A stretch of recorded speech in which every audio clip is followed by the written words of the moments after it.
Muito bem, Vida e Saúde de volta. Hoje estamos falando sobre miopia, sobre o cuidado que você precisa ter com a visão, que nós devemos ter com a visão, esse órgão, esse sentido tão importante na nossa vida. A miopia é um dos problemas de visão mais comuns atualmente e, embora ela não seja um dos mais graves, pode trazer dificuldades, afetar a qualidade de vida e, dependendo do caso, levar à dependência dos óculos e até à cirurgia. De acordo com a Sociedade Brasileira de Oftalmologia, mais de 30% da população brasileira sofre com esse problema. Por isso é tão importante sempre frequentar o oftalmologista e ficar atento aos sintomas que podem indicar que tem alguma coisa errada com a sua visão. E olha, hoje a gente quer entender tudo isso e como prevenir especialmente a miopia, e para isso a gente conversa aqui com a oftalmologista doutora Veridiana Meuleman. Doutora, bem-vinda ao Vida e Saúde, tudo bem com você? Olá, tudo bem com você? Muito obrigada pelo convite, é um prazer estar aqui com vocês. Doutora, realmente a gente tem visto que mais pessoas, e cada vez mais cedo também, não sei se é por conta do diagnóstico que está mais precoce também, porque as pessoas têm buscado mais auxílio, mas parece que mais gente tem miopia. Explica pra gente o que é, o que causa miopia. Sem dúvida, você tem total razão, tá? Isso tem sido observado, tá, por nós oftalmologistas no mundo inteiro, um aumento na incidência da miopia, e também tem sido observado que essa miopia ela está aparecendo cada vez de forma mais precoce, né? Então, o que é a miopia? A miopia é um tipo de grau, tá? É um erro refrativo em que a pessoa tem uma dificuldade de enxergar para longe. Você me perguntou quais são as causas da miopia, né? Isso. A miopia, ela pode ter uma causa multifatorial, tá? Ela é multifatorial. A gente tem a causa genética, que é quando os pais normalmente são míopes, então tem uma incidência maior de miopia, aquela criança ela tem uma chance maior de desenvolver a miopia. E também temos o fator ambiental, tá? O fator ambiental é muito bacana a gente falar sobre ele, por quê? Porque é nesse fator que a gente consegue interferir, tá? E o que a gente observa hoje em dia? Hoje em dia, as pessoas, os hábitos de vida, o estilo de vida tem se modificado muito e muito rapidamente. Com a pandemia, muito mais ainda. Já era uma tendência que se intensificou. Do quê? Da gente usar muito a visão para perto, tá? Às vezes, muitas pessoas trabalharem com computadores, às vezes o dia todo, crianças tendo acesso cada vez mais cedo a tablets, a smartphones. Então, o campo da visão da gente está cada vez mais perto, a gente está usando muito a visão de perto. E também, associado a isso, a gente tem cada vez ficado mais em ambientes fechados. Temos nos exposto muito menos à luz solar, à luz ambiente, a ambientes externos. E isso tem sido comprovado também que é um fator que faz aumentar a miopia. Doutora, isso tudo que você está falando está me fazendo pensar aqui em várias realidades. Talvez você aí de casa tenha notado que está difícil realmente, você tem ido cada vez menos aos parques, ou se acostumou também com esse recolhimento que a pandemia trouxe. E isso tudo também, doutora, o campo de visão, né, é outro. Se eu estou em ambientes internos, o meu campo de visão é muito mais limitado do que em ambientes externos, em que eu tenho ali em primeiro plano, de repente, uma visão, mas mais adiante outra. Sem dúvida. Faz muito sentido. Agora eu quero saber o seguinte, existem tipos de miopia, não é? A gente tem aqui algumas telas para mostrar, para demonstrar como é que enxerga alguém com, por exemplo, olha, miopia baixa. Isso.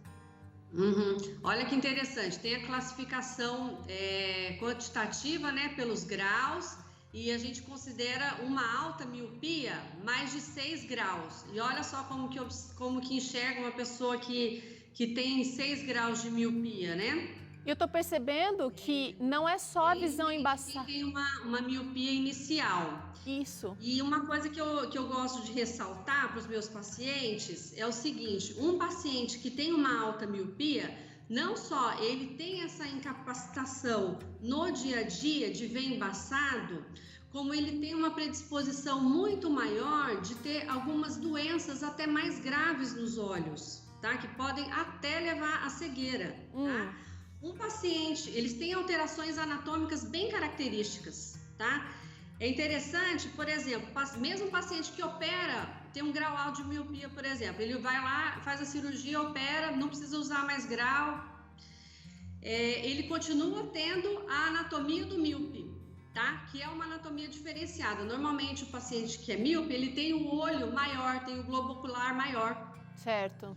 E isso predispõe a algumas doenças até mais graves. Por exemplo, algumas alterações na retina, tá? Por exemplo, um descolamento de retina, ele tem maior chance de ter glaucoma, de ter catarata. Então, realmente é uma doença que a gente tem que ficar de olho e tentar evitar a progressão dela ao máximo. Tá, vamos falar disso, doutor. O que é que pode piorar a miopia? Você falou aqui, a senhora falou aqui de alguns fatores de ambiente, por exemplo, né? Porque os hereditários a gente não consegue mexer, mas os de ambiente a gente tem que dar um jeitinho de ajudar. Exatamente. Então, o que tem sido preconizado, tá? A miopia, ela costuma aumentar na infância e na adolescência, né? Então, a gente tenta falar para os pais, né? Tentar limitar o tempo de tela, né? Então, menos tela e mais atividades ao ar livre, tá? Quando a gente limita o tempo de tela, a gente tem que dar opções, né, para as crianças. Não pode só falar que não pode. A gente tem que dar outras opções mais saudáveis. E tem sido comprovado, tá? Que a exposição à luz ambiente, a ambientes externos, ela diminui a incidência de miopia. As crianças que se expõem a ambientes externos, elas têm 40% menos chance de desenvolver miopia, tá? Uau, é um número super alto, doutora. 40% é bastante. É bastante.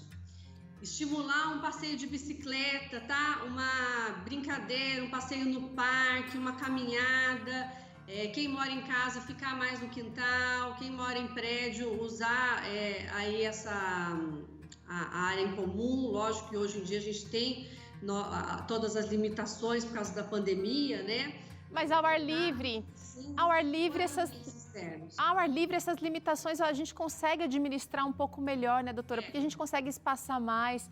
Agora é o seguinte, tem mais alguma coisa que a gente pode fazer, então, além de explorar esse ambiente externo? Porque é o seguinte, quando a gente vai no médico, no oftalmologista, a gente senta lá numa cadeira e é colocado ou uma lente assim, ou a gente senta em frente a uma máquina, as mais modernas, né? A uma máquina em que a gente consegue perceber se algo vai mal. E eu queria trazer agora aqui, doutora, alguns sinais de que pode algo estar acontecendo com os nossos olhos. Queria trazer esse aqui primeiro. Olhos lacrimejantes em excesso e excessivamente. Então, quando a gente tem que ficar atento, né, para descobrir como que a criança, os primeiros sinais da criança que é míope, né, o que ela vai apresentar. Bom, em primeiro lugar, eu vou te falar que o embaçamento para longe, tá? Em primeiríssimo lugar, o que é mais importante.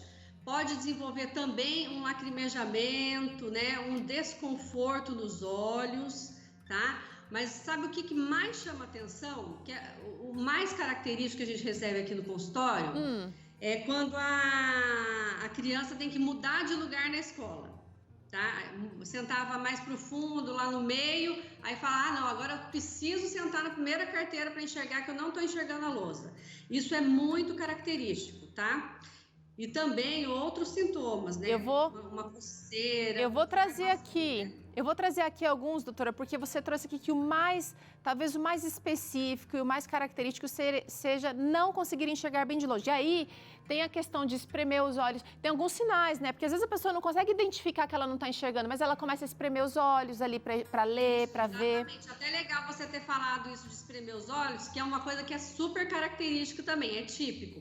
Tá? O paciente, ele consegue ver melhor quando faz assim, sabe? Diminui a fenda. Até olha que curiosidade interessante. O nome miopia vem do grego, que é olhos fechados, que é justamente por essa característica do míope, sabe? Olha aí. Então, vou colocar aqui esse outro sintoma também. Olha, semicerrar os olhos para tentar ver com nitidez. Vamos do outro lado aqui. Vamos ver desse outro lado aqui, doutora. O cansaço. O cansaço excessivo após realizar alguma atividade que demanda atenção, né? Dirigir, ler, de repente praticar algum esporte. Isso, às vezes depois da escola também, depois do trabalho. Olha esse outro aqui. Dor de cabeça e dor nos olhos frequente. Sim, também é um sintoma bastante comum, viu? Crianças, adolescentes, até adultos, quando não estão com a correção adequada. Olha esse aqui, doutora. Vermelhidão nos olhos. Esse aqui é bem inespecífico, mas pode ser, em conjunto com esses outros aqui que a gente trouxe, pode indicar sim a miopia. Pode sim, com certeza. Agora fala pra gente, doutora, como é que a gente faz para diminuir a miopia? É possível? É o uso dos óculos que vai corrigir? Ou há um desvio mecânico, como você disse, né? A anatomia do olho do míope é diferente, mas há um desvio mecânico que essa correção não pode ser realizada? Ou me fala das soluções. Então, assim, a primeira solução, né, é a gente melhorar a visão do míope. Isso a gente consegue com óculos, lentes de contato, né? Ou, às vezes, em alguns casos, até com cirurgia refrativa, né? Para corrigir o grau. Agora, a gente tem que ficar de olho em casos em que está havendo uma progressão muito rápida, né? Casos de risco, pais, por exemplo, pais que são míopes e a criança começa a ter um aumento muito grande na miopia. Se a gente acha que pode vir a evoluir para uma miopia patológica ou para um alto grau, a gente tem mecanismos para intervir precocemente, sim, tá? Hoje em dia a gente tem usado muito um tipo de colírio que a gente manda manipular, tá? É um tratamento que é um pouquinho mais longo, né? A gente acompanha aí bem de perto. Existem lentes de contato específicas para isso também, tá? Tudo isso para a gente evitar aquela questão da miopia virar um problema mais grave. Tá. Agora, eu quero saber o seguinte, doutora, você disse aqui no começo da nossa conversa que a miopia ela pode levar a outros problemas de saúde ocular. E eu quero saber se o oposto também ocorre, se outros problemas de saúde dos olhos podem levar à miopia. Pode sim. Aí seria a miopia secundária, né? Pode ser secundária a um trauma, por exemplo, até uma catarata. Tá? Alguns problemas podem sim. E me fala uma coisa também, o que pode no adulto, né, uma pessoa que já está convivendo com a miopia, que de repente faz um acompanhamento médico já há algum tempo, mas de repente ela vê que essa miopia, ela acelerou, está mudando o grau muito rapidamente, ela está perdendo o foco com aqueles óculos ou com aquela lente muito rapidamente. O que pode ser, doutora? Então, aí a gente pode ser uma progressão da miopia, né? Já indo para um lado mais patológico. O uso do óculos, ele não vai fazer com que... O uso do óculos do míope, ele serve para o míope enxergar melhor, tá? Ele não vai fazer estacionar a miopia. Então, o paciente que está tendo uma progressão muito rápida, ele tem que ser examinado e acompanhado bem de perto para a gente tomar essas medidas, né? Tanto orientação das medidas comportamentais, que a gente já comentou previamente, né? Quanto de, eventualmente, fazer algum tratamento medicamentoso mesmo. Certo. Para isso é imprescindível, né, doutora, que seja feito esse acompanhamento com o oftalmologista de quando em quando, doutora? Então, graus mais baixos, tá? Pode ser anualmente. Agora, quando é um pouco mais alto e está tendo uma progressão mais importante, a gente orienta no mínimo a cada 6 meses. Tá. Doutora, a gente mostrou aqui alguns sinais que podem indicar problemas de miopia, mas eu quero saber o seguinte, existem exames que são mais específicos para verificar o grau necessário? Como é que é feito esse diagnóstico no consultório? Então, no consultório a gente faz um exame bem detalhado, né? A gente faz a refração, que é para ver a medida exata do grau. A gente precisa muito fazer um mapeamento de retina para ver como que está a periferia da retina, que pode ter algumas alterações características no míope. A gente mede a pressão do olho, a gente vê como que está a córnea, como que está o cristalino.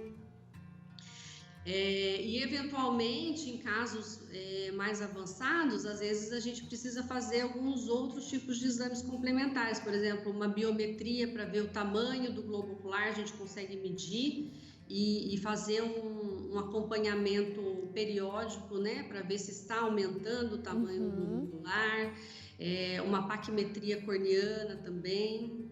Olha, então são vários exames que vai depender muito do caso, né, doutora? Cada caso vai ter uma indicação. Mas eu quero saber o seguinte, as lentes não corrigem o problema, não estacionam, né, a miopia. Mas eu quero saber se com cirurgia, por exemplo, a pessoa que fez a cirurgia, ela corre o risco de novamente ter uma recidiva, de virar míope de novo ou de ter um aumento dessa miopia novamente? É possível, tá? A gente indica a cirurgia refrativa, normalmente ela é indicada, existem outros exames pré-operatórios que a gente faz para ver se é possível fazê-la, né? A espessura corneana, a topografia. Mas uma coisa que é muito importante é a gente avaliar se está estável a miopia, né? Se ela não está evoluindo. Por quê? Justamente para ela não voltar depois de operado, né? Se ela está em evolução, a gente imagina que pode voltar. A gente só opera quando está estável. Mesmo assim, existe uma chance muito baixa, né, de voltar. Não é uma chance tão alta se estiver realmente estável. Doutora, agora eu quero saber o seguinte, a gente falou um pouquinho aqui do ambiente, falou do comportamento dessa pessoa que precisa buscar saúde através daquilo que ela, limitando o tempo de telas, melhorando a qualidade ali do campo visual, mas eu quero saber se o estilo de vida também pode ajudar, não se não na miopia, mas de repente trazendo saúde em geral para a visão. Por exemplo, através da alimentação, a gente sabe que vitamina A ajuda, comer cenoura é bom para os olhos, né? Nesse caso, a gente também consegue benefícios através de um estilo de vida saudável para a visão? O estilo de vida saudável, ele é sempre benéfico, né? E para a visão também. Quanto mais você tem uma alimentação balanceada, menor o risco de você ter doenças, inclusive de doenças oculares, tá? Doutora, quero te agradecer pela participação aqui no Vida e Saúde de hoje. Foi muito legal conversar com você, porque a gente entendeu que é preciso cuidar da visão, é preciso cuidar da vida toda, mas é preciso estar atento aos detalhes, se a gente não quiser ver o problema ficar pior. Então, quero te agradecer aqui pela participação mais uma vez aqui no Vida e Saúde. E você... Eu agradeço. Você de casa que gostou da doutora Veridiana, que quer conhecer mais do trabalho dela, acessa lá no Instagram, @DRA, doutora abreviado DRA Veridiana Meuleman. É o nome dela e você vai conhecer um pouquinho mais da doutora. Obrigada, doutora. Obrigada, bom dia. Bom, olha só, no próximo bloco é a vez do Claramente com o Dr. César Vasconcelos, que vai trazer aqui sobre como pensamentos intrusivos, como é que a gente deve lidar com eles. E ainda hoje no programa eu te ensino essa receita surpreendente. É trufa de beterraba que eu te ensino. Daqui a pouquinho aqui no Vida e Saúde.